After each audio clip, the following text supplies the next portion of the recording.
E aí, meu povo tudo! Seja bem-vindo ao seu canal de variedades aqui no YouTube. Então já vai exercitando a generosidade do seu coração, faz favor, deixando o seu like aí, que isso ajuda bastante no crescimento do canal. Bem, hoje o papo é sério. Eu vou falar sobre TDI, transtorno dissociativo de identidade. Você sabe o que é isso? Eu também não sei muita coisa não. Mas essa semana, neste domingo, dia 20 de agosto, teve uma matéria no Fantástico, da Rede Globo, que falou sobre isso. O G1 disponibilizou no canal deles, aqui no YouTube. Tá o link aí na descrição deste vídeo. Cerca de 1,5% da população mundial sofre com esse transtorno. E aqui no Brasil, também, cerca de 1,5% das pessoas brasileiras aqui que vivem no Brasil sofrem com esse transtorno. Então, eu acho que está na hora da gente parar para conhecer um pouco mais desse tema. E o que eu vou falar sobre isso? Eu vou falar a minha opinião. Por que eu estou falando sobre isso? Eu não tinha assistido a reportagem no Fantástico, mas eu participo de um grupo e esse grupo no WhatsApp é muito especial para mim. Ele foi o primeiro grupo que eu tive no WhatsApp. É um grupo que tem participantes ali da igreja que eu pertencia, a igreja que eu me casei, a igreja que eu me batizei, que apresentei o Sansão ao Senhor Jesus Cristo. Nesse grupo, um dos participantes colocou o link dessa matéria na Rede Globo e ele pediu que nós dessemos a nossa opinião. Eu fiz o que eu amo fazer, que é um texto. Na reportagem você vai ver e entender bem o que é isso, mas eu vou exemplificar aqui com um dos filmes que a reportagem cita. Na verdade, a reportagem da Globo cita vários filmes. Eu nem sabia da existência de tanto filme assim com esse tema, mas dos filmes que a reportagem citou, eu assisti apenas um, que é o Fragmentado. Esse filme maravilhoso que eu recomendo. E esse transtorno, ele se caracteriza pela pessoa ter várias personalidades habitando dentro dela no mesmo espaço. E existem pessoas que podem chegar a inúmeras personalidades. No filme Fragmentado, por exemplo, o personagem, ele tinha 23 pessoas vivendo dentro dele. E é algo que causa muito sofrimento e angústia para a pessoa. E esse transtorno, ele acontece quando a pessoa ela sofre um trauma. Geralmente acontece na infância, quando a criança sofre algum tipo de abuso ou algum trauma, um acidente, algo assim acontece ao longo da vida. Para a pessoa conseguir encontrar um refúgio, surgem as personalidades que podem ser 2, 3 ou múltiplas. Só que isso acontece involuntariamente. Não é a pessoa, eu vou me fragmentar. Não, não é assim que funciona. Falar sobre TDI não é algo comum na nossa sociedade. Até mesmo porque os próprios especialistas que fazem esse tipo de diagnóstico, que é o psiquiatra, dentre eles há uma discussão. Tem muita gente que não acredita na existência do TDI. Então, que dirá a sociedade que é leiga no tema.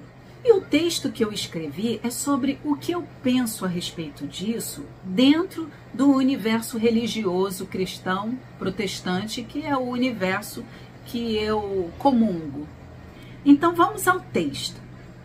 Nós cristãos temos a tendência de demonizar tudo aquilo que ignoramos. Desta forma, o nosso universo fica extremamente limitado e uma porta se abre para o preconceito e para a discriminação. Se ignoramos algo, o problema não está nesse algo, mas em nós mesmos. Não é porque eu não conheço algo que aquilo não existe.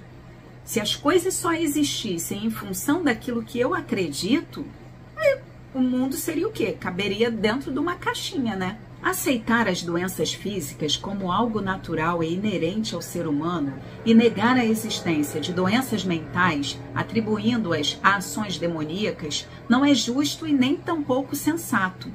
Por exemplo, Diabetes, hipertensão, dor de cabeça, reumatismo, são coisas que atingem o corpo. Então aí tudo bem. Mas quando é algo que atinge a mente, aí não, aí é do demônio. Isso não é inteligente, pessoal, vamos refletir. Há que se compreender que existem doenças e que elas podem ser de ordem física, emocional ou mental. Isso é o básico que todos deveriam saber. A partir desse entendimento, é necessário buscar conhecer a respeito do tema e acolher a pessoa que provavelmente está sofrendo muito mais do que podemos imaginar. Quando você não conhece sobre algo que você julga não existir porque você não conhece, o que eu recomendo é busque conhecer, busque conversar com pessoas que vivenciam essa situação na pele. Busque informações com profissionais, se mostre aberto a ouvir, a conhecer. Eu, como mãe de um jovem rapaz com síndrome de Down, aprendi muitas coisas ao longo desses 21 anos. E uma delas foi a exercitar a empatia, principalmente para com os que sofrem. Quando a gente vive na pele, a gente sente e a gente começa a compreender não só o outro que vive a situação semelhante à nossa, mas a gente começa a compreender também todas essas outras pessoas que vivem em situação de minoria. Negar o sofrimento do outro é fazê-lo um pouco mais, e isso dissoa dos ensinamentos do Mestre Jesus, que diz para amarmos o outro como a nós mesmos. Se você é um religioso e você prega o ensinamento de Cristo, de amar ao próximo, você precisa exercitar esse amor na prática. Não dá para viver isso ali de falar, conhecer o amor de Deus de ouvir falar. Você precisa conhecer de conhecer Ele na sua vida, de exercitar Ele na sua vida. E não é demonstrar amor quando você olha para o outro e se torna indiferente à dor dele. Não precisamos vivenciar na pele a experiência do outro para só então compreendermos o quanto aquela dor era real e profunda. Tem até um ditado que diz: o dia que você acontecer com você, você vai entender o que eu estou sentindo. Tem gente que é exatamente assim. Enquanto ela não sente, ela não consegue dimensionar a dor do outro. Fazer esse exercício de empatia e poder, pelo menos, respeitar a dor do outro, se é que não entende. Esse transtorno, ele causa sofrimento. E não só esse transtorno, mas outras situações, outras condições de saúde mental que atingem muito lá dentro no coração da pessoa, porque é uma situação em que é discriminada pela sociedade. Porque se você tem uma dor de cabeça, se você tem uma hipertensão, se você tem um diabetes, você senta numa roda de amigos e conversa naturalmente sobre isso. Mas se você tem um problema de ordem emocional, de ordem psicológica, de ordem mental, aí você sofre discriminação. Ao longo da minha jornada como mãe de uma pessoa com deficiência, já ouvi vários absurdos, e muitos deles vindo de pessoas cristãs evangélicas. E é muito verdade isso. E é a discriminação, uma das discriminações que a gente sofre, que mais dói na gente. Porque acontece em grupos onde a gente mais espera apoio, que é no seio familiar, que é nos lugares onde tem esses grupos de pessoas que têm deficiência, e também nos lugares onde se prega o amor de Deus, na religiosidade, na religião da gente, que é onde a gente precisava ser acolhido, ou pelo menos esperava ser acolhido, e é onde a gente começa a ver o afastamento. Então, reflita sobre suas ações e veja naquilo que você pode mudar, naquilo que você acha que tem errado, naquilo que você quer mudar e às vezes não consegue. Peça ajuda a Deus, se esforce e tente ser uma pessoa melhor a cada dia, para você mesma e para toda a sociedade. Ver a forma como, no passado, a humanidade tratava as pessoas como meu filho e saber que, apesar de tanta evolução social, ainda existe resquícios dessa crueldade nos dias atuais é absurdamente triste, ainda mais quando acontece no âmbito religioso. Antigamente, as pessoas com deficiência Se você olhar e consultar sobre a história da humanidade, vamos ver que as pessoas eram vistas de forma muito negativa.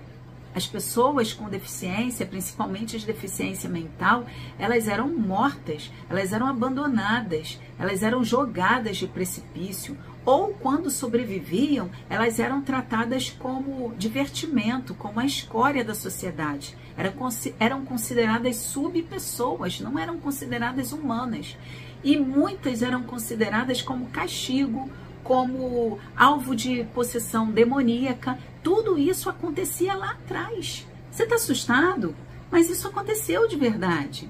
E se você olhar para a sociedade atual, em que a gente teve tanta conquista e tanta evolução, olhar para a sociedade e ver que ainda hoje as pessoas com deficiência, principalmente as com deficiência mental, ainda são tratadas de forma pejorativa ou com essa discriminação velada, porque ela existe sim, é muito triste, é muito doloroso. Existem vários tabus enraizados nas instituições religiosas que contribuem para tornar mais difícil o vinde a mim. Jesus Cristo, ele atraía as pessoas para ele. As pessoas o seguiam porque ele multiplicava pães, multiplicava peixes. Sim, mas as pessoas o seguiam também porque ele era acolhedor. Ele tinha uma mensagem acolhedora.